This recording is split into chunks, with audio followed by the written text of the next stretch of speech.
Mion. Ini Bapak Vento ini sudah banyak sekali memproduksi artis-artis Maluku. Sekarang Putri Pasane yang mencoba untuk meramaikan orang punya lagu-lagu Manado tercinta ya. Bapak Vento sudah menerbitkan salah satunya Vicky Salamor dengan Apa Kabar Sayang, Marvekaya dengan Sepaling Baik. Jadi satu kehormatan buat orang-orang Manado. Orang punya Bapak produser hadir di sini. Ini beliau. Tepuk tangan dulu buat Bapak Vento yang sekarang hadir bersama Putri Pasanean. Sebenarnya lagu 02 ini pengalaman pribadi ya. Dibalas langsung, dijawab langsung. Sengaja orang pilih Putri Pasanean karena nggak tahu ya.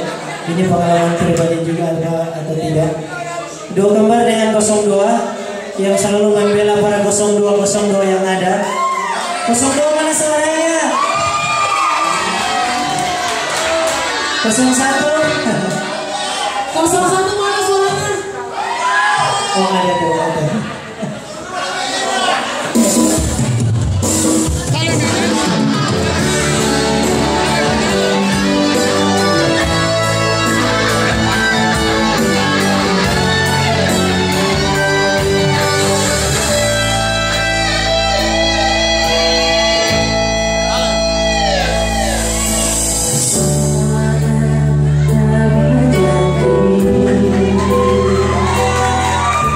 Yeah.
Gudeng malam ini harus kompak ya. 1, 2, 3. 02